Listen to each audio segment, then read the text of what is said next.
नमस्कार, आप देख रहे हैं न्यूज़ वन इंडिया। मैं हूं आपके साथ पूजा यादव। खबर देहरादून से है। सीएम त्रिवेंद्र रावत ने ढोल वादक धूमलाल के निधन पर शोक जताया है। ढोल वादक धूमलाल लोक कला के अपूर्णीय क्षति हैं। शोक संतप्त परिवार को धैर्य प्रदान करने की ईश्वर से कामना की। ढोल वादक धूमलाल के इलाज का खर्चा सीएम राहत कोष से उठाया जा रहा था।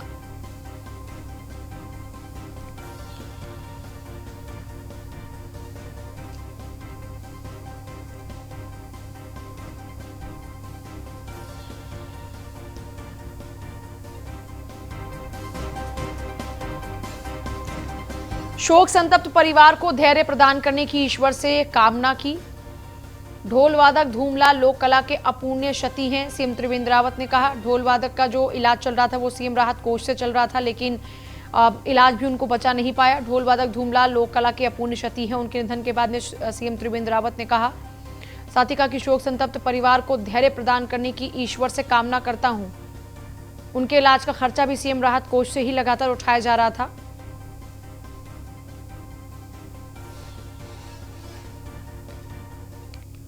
कोतवाली पौड़ी पुलिस ने श्रीनगर विधानसभा क्षेत्र के पूर्व विधायक और कांग्रेस प्रदेश उपाध्यक्ष गणेश गोदियाल पर केस दर्ज किया है। पूर्व मुख्यमंत्री भुवन चंद्र खंडूरी के बेटे और कांग्रेस नेता मनीष खंडूरी समेत 18 व्यक्तियों के खिलाफ महामारी आपदा प्रबंधन एक्ट के तहत नामजद मुकदमे दर्ज हुए हैं।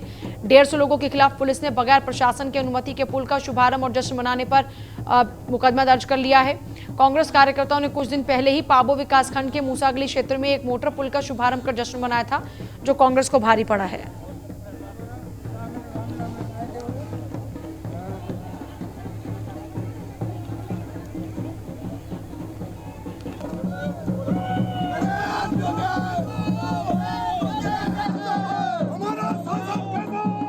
सो कॉल डेवलपमेंट के प्लान विफल हो जाते हैं तो फिर वो ऐसे ही करेंगे, उनके पास अब कोई चारा नहीं है। तो ये तो एक्सपेक्टेड है, ये तो हमने सोचा था, ये तो होगा ही, इसमें कोई बुरा नहीं। कुछ है कि ये दो चीज़ें हैं इसमें। मास्क का प्रयोग तो जो जैसा भी आप वो कहें, अभी भी मैंने मास्क पहना और मेरा प्रयास ये रहता है कि मास्क पहनो। दूसरा, सोशल डिस्टेंसिंग अगर नहीं है तो मैं ऐसे ऐसे भाजपा के महानुभावों का नाम बता दूंगा और फोटो दिखा दूंगा, तो फिर त्रिवेंद्र सिंह रावत जी भी आज अरेस्ट होकर आएंगे यहाँ पे, उनको भी अरेस्ट करिए।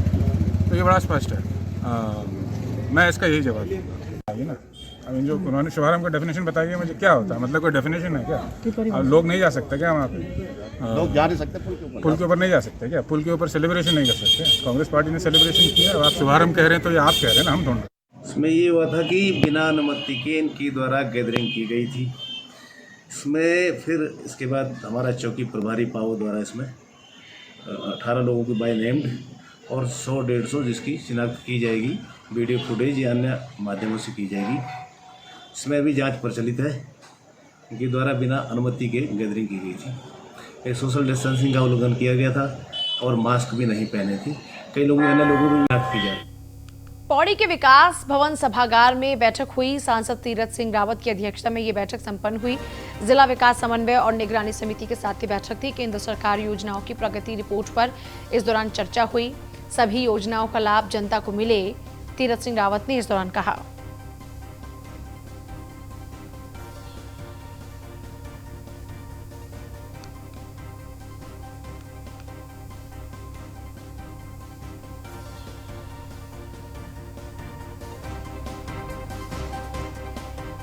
हरिद्वार कुंभ मेला 2021 को भव्य दिव्य बनाने के लिए मेलाधिकारी दीपक रावत ने कुंभ मेला क्षेत्र में सूखी नदी का निरीक्षण कर आवागमन के लिए बनाए जाने वाले अस्थायी पुल के संबंध में आवश्यक दिशा निर्देश दिए अधिकारियों को।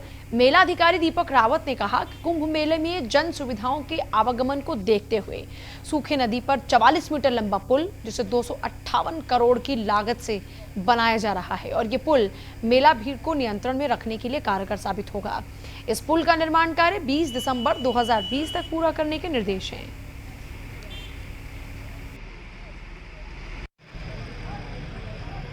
आईपी कैमरा से करें ताकि बार बार साइट पे ऑफिसर्स को ना आना पड़े, वहीं से वो काम देखते रहें। उसके भी निर्देश यहाँ पे डिपार्टमेंट को दिए गए हैं और आप लोगों ने कहा है कि समय रहते इसको ये पूरा करें। सर, अभी खुद उप मेलाधिकारी जी कह रहे थे और यहाँ कई लोग भी कह रहे हैं कि यहाँ पर साइट पे लेबर नहीं रहती है। इसकी आप वजह ठीक से कह रहे हैं, हो सकता है शिकायतें सही भी हों और इसी वजह से यहाँ पे कैमरा लगाया जा रहा है ताकि अगली बार इस तरह का कोई डाउट की गुंजाइश ना रहे और आप लोग मेहनत से काम। सर, क्या लास्ट डेट है सर इसकी बनने की? 20/12 को हमने कहा है कि 20/12 से पहले त्योहारी सीजन को देखते हुए हरिद्वार जिला प्रशासन ने अपनी तैयारी पूरी की है। कोरोना के मद्देनजर इस बार हरिद्वार में जो दशहरा है उसको लेकर दहशत बनी हुई है, इसलिए क्योंकि लोग भी डर रहे हैं कि कोरोना के चलते कहीं उन तक असर न पहुंच जाए। इसलिए हरिद्वार में दशहरा पर्व पर लगने वाले मेलों पर पूर्ण प्रतिबंध रहेगा। जिलाधिकारी सी रविशंकर हरिद्वार की तरफ से तमाम समितियों को निर्देशित किया गया है कि अगर कोई चाहे तो local channel, Facebook live, YouTube live जैसे सोशल मीडिया के माध्यम से मेले का प्रसारण कर सकता है। जिलाधिकारी सी रविशंकर का कहना है कि भीड़ एकत्रित होने से रोकने के लिए दशहरे पर लगने वाले मेले पर प्रतिबंध का फैसला लिया गया है। दशहरा से लोगों की धार्मिक आस्था जुड़ी है, इसलिए लोग घर बैठे दशहरा देख सकते हैं। सेलिब्रेशन है, इसको भी हम रेस्ट्रिक्ट करने का निर्णय लिया है और सभी आयोजकों के साथ जो है हमने बैठकों किया है और इस बार जो है सांकेतिक रूप से ही जो है इसको मनाने के लिए जो है निर्देश दिए हैं।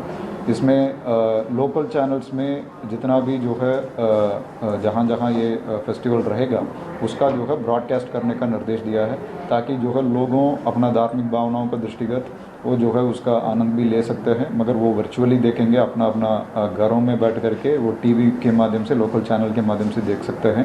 और कुछ जो फेसबुक लाइव आदि के माध्यम से भी इसको जो है प्रचार करने के लिए जो है निर्देश दिए हैं। और अभी अन्य जो कलियर में भी कुछ मेला उर्स का चल रहा है, वहाँ पे भी जो है रेस्ट्रिक्शन करने का पूरा जो है प्रक्रिया।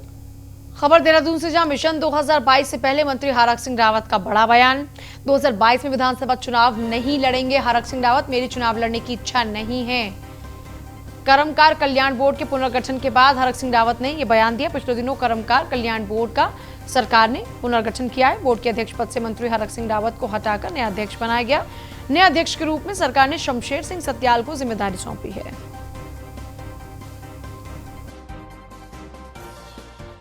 देखिए, मैं ये पर्सनल मतलब पार्टी का निर्णय नहीं कह रहा हूँ, लेकिन व्यक्तिगत रूप से मैंने ये निर्णय लिया है कि बाकी कई बार मैंने कहा ना कि कुछ चीज़ें आपके हाथ में नहीं होती। मैंने व्यक्तिगत रूप से निर्णय लिया कि मैं 2022 में चुनाव एमएलए का नहीं लड़ूंगा और मैं पार्टी हाईकमान के सामने भी, मैंने महामंत्री संगठन अजय जी को भी और पार्टी हाईकमान के सभी लोगों को कहा है कि मैं पार्टी 2022 का चुनाव नहीं लड़ना चाहता हूं।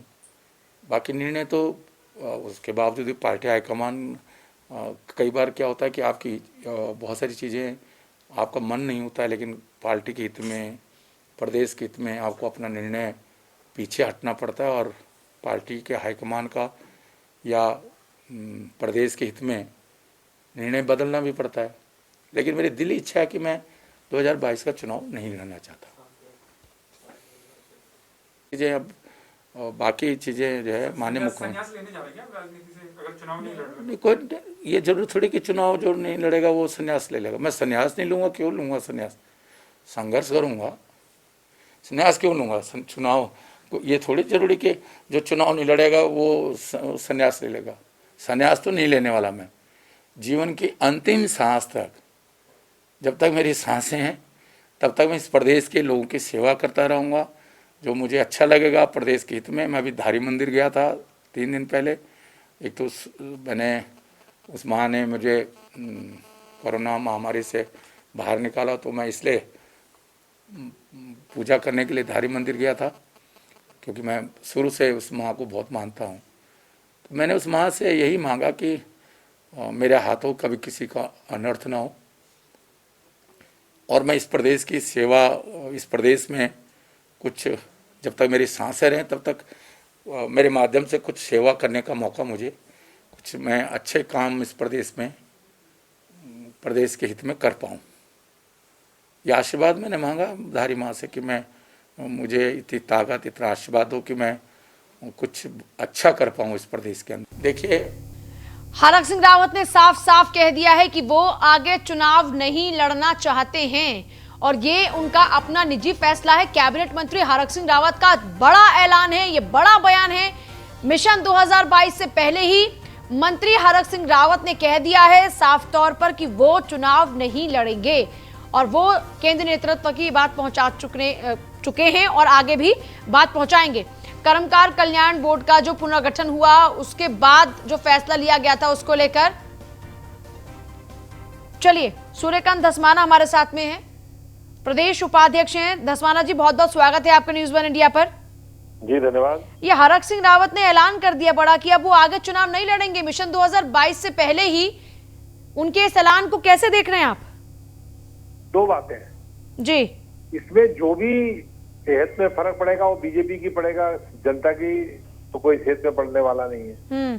भारतीय जनता पार्टी के अंदर जूतम पेजाल चल रही है। भारतीय जनता पार्टी के अंदर जो हालात है, बाहर कुछ दिख रहा है लेकिन अंदर जो हालात हैं वो आप समझिए कि मंत्रियों को मुख्यमंत्री पे भरोसा नहीं है और मुख्यमंत्री को मंत्रियों पे भरोसा नहीं है।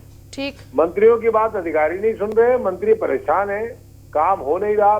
प्रदेश के अंदर पॉलिसी पैरालिसिस है, पूरी तरह से लकवाग्रस्त हो रखी है सरकार। लेकिन सबसे बड़ा खामियाजा राज्य की जनता को भुगतना पड़ रहा है। अब ये जो स्थिति हुई है, अगर मिनिस्टर को बिना बताए उसके आप डिपार्टमेंट में किसी को बदल देंगे, सेक्रेटरी बदल देंगे, आप विभाग में नया ढांचा तैयार कर देंगे किसी बोर्ड का, तो मंत्री क्या करेगा बेचारा? काहे को चुनाव लड़ेगा? इसलिए वो आपकी पार्टी में बना रहेगा। वहां तो अभी संकट बहुत बड़ा आने वाला है। तो आप ये कह रहे हैं कि बोर्ड का नया अध्यक्ष चुने जाने के कारण नाराजगी इतनी ज्यादा बढ़ चुकी है कि 2022 में चुनाव ही नहीं लड़ेंगे? भाई ऐसा ही बोल पर रहे हैं। ये सरेंडर हुआ क्या? आप इसे क्या मानते हैं, सरेंडर है ये? नहीं, सरेंडर नहीं। हरक सिंह जी तो बोलते रहते हैं, उन्होंने कहा था धारी देवी की कसम मैं मुख्यमंत्री की शपथ लूंगा, नहीं तो कोई शपथ ही नहीं लूंगा। उसके 15 दिन बाद फिर शपथ ले ले मंत्री की। अच्छा। एक बार नहीं ली, 2012 में भी ली और 2017 में भी ली। तो उनके कहने का बहुत बड़ा कोई फर्क नहीं पड़ता। वो पॉलिटिक्स में बातें कही जाती हैं, फिर बातें जो कही जाती हैं उनका खुद ही आदमी खंडन कर देता है। तो मतलब ऐसी बातें सिर्फ बोलकर दबाव बनाने की कोशिश कर रहे हैं और अपनी जो उपयोगिता है उसको एक बार भांपने की कोशिश कर रहे हैं। और आपको क्या लगता है यही तो है? इसके अलावा क्या है? ठीक है, नाराजगी है उसके कारण से ऐसा बोल रहे। बहुत शुक्रिया आपका सूर्यकांत धस्माना जी बातचीत के लिए। बोर्ड के अध्यक्ष पद से मंत्री को हटा दिया गया और दूसरा अध्यक्ष चुन लिया गया। नए अध्यक्ष के रूप में सरकार ने शमशेर सिंह सत्यपाल को जिम्मेदारी दी है। शायद यही बात हरक सिंह रावत को पच नहीं रही और यही वजह है कि ये बदहजमी यहां तक ले आई है कि 2022 में विधानसभा चुनाव ना लड़ने का ऐलान कर रहे हैं। लेकिन ये कितना अहम हो जाता है फैसला, सबसे बड़ी बात यह कि क्या इस फैसले पर वो टिके भी रहेंगे या फिर ये सिर्फ चुनावी बातें हो रही हैं। खबर देहरादून से, ऊर्जा निगम के जीएम और 3 इंजीनियर सहित 6 अधिकारी सस्पेंड हो गए हैं। बिजली बेचने वाली कंपनी से 60 करोड़ की वसूली में हीला हवाले पर ऊर्जा निगम की सरप्लस बिजली मैसर्स KEIPL कंपनी ने ये बेची थी। बकाया वसूली में हीला हवाले पर सचिव ऊर्जा राधिका झा ने जांच कराई। जांच रिपोर्ट मिलते ही 6 अधिकारी सस्पेंड हो गए, 6 को आरोप पत्र दिया गया है। जीएम वित्त इकबाल, अधीक्षण अभियंता ब्रज सिंह, सुनील वैद निलंबित। इसके अलावा एक्सएन अर्जुन सिंह, वरिष्ठ लेखाकार राकेश और सहायक अवनीश गुप्ता सस्पेंड हुए। Chief engineer SK Tamta, XEN Rajnish Agarwal को आरोप पत्र दिया गया। 6 अधिकारियों को आरोप पत्र है और 3 अधिकारियों को कारण बताओ नोटिस जारी हुआ है।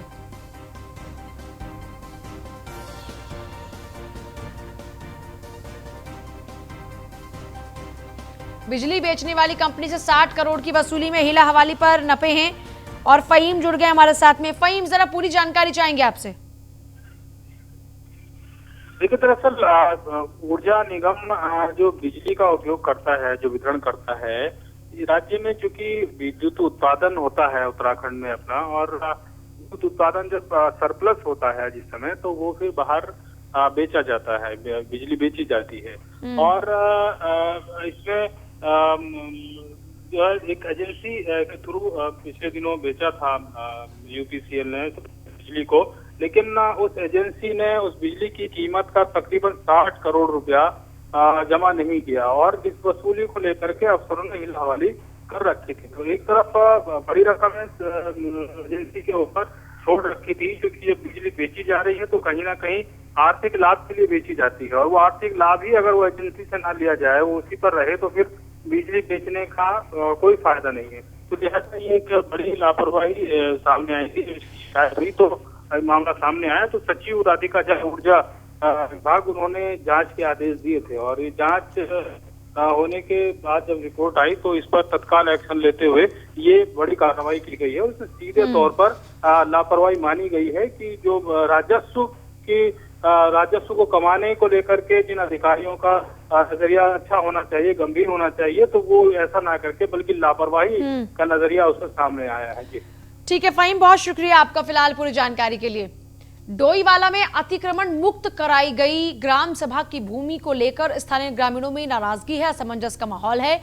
तहसील प्रशासन द्वारा अतिक्रमण मुक्त कराई गई थी, जिसको लेकर ग्रामीणों का कहना है कि भूमि के आसपास अनुसूचित जाति के परिवार रहते हैं और अपने सामाजिक कार्यों के रूप में इस्तेमाल करते आ रहे हैं। उनका साफ तौर पर कहना यह है कि अगर ग्राम सभा के हित के अलावा कोई अन्य संस्थान इस भूमि पर खोला गया तो ग्रामीण खुलकर इसका विरोध करेंगे। में हमारी श्रेणी 5-3 की भूमि थी, बंजर भूमि। ये उस पर अतिक्रमण की पूर्व में भी जो थी शिकायतें थी कि भाई वो ग्राम समाज की भूमि पर लोगों के द्वारा अनावश्यक जो अतिक्रमण किया जा रहा है।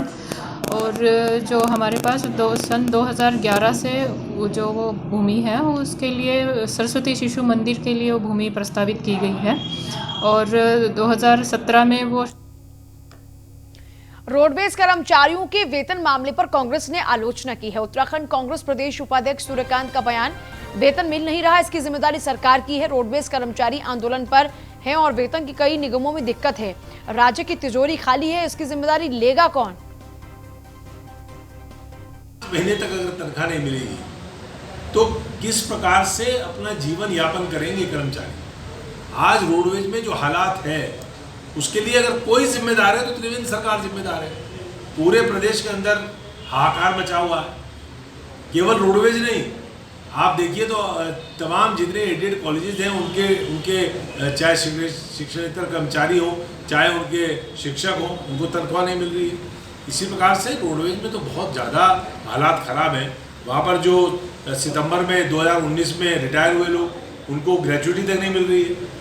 अब ग्रेजुइटी नहीं मिलेगी, पेंशन पहले ही व्यवस्था नहीं है।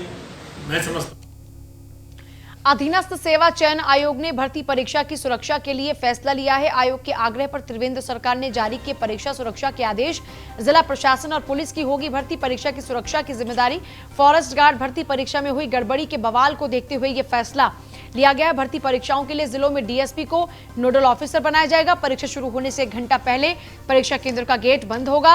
ब्लूटूथ सहित अन्य इलेक्ट्रॉनिक डिवाइस को पकड़ने के लिए मिलेगी ट्रेनिंग। आयोग के सचिव संतोष बडौनी ने कहा, परीक्षाओं की पारदर्शिता और निष्पक्षता बेहद जरूरी है।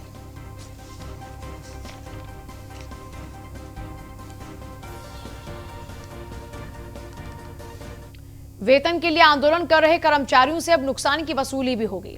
रोडवेज कर्मचारी इन दिनों अपनी वेतन की मांग को लेकर आंदोलन कर रहे हैं। पिछले दिनों कर्मचारियों की हड़ताल से रोडवेज को हुआ भारी नुकसान की भरपाई के लिए जी दीपक जैन ने आदेश जारी किया। महाप्रबंधक ने 20 से 22 अक्टूबर तक हड़ताली कर्मचारियों का ब्यौरा तलब किया। दूसरी तरफ रोडवेज कर्मचारियों का जो चरणबद्ध आंदोलन है वो अभी भी जारी है।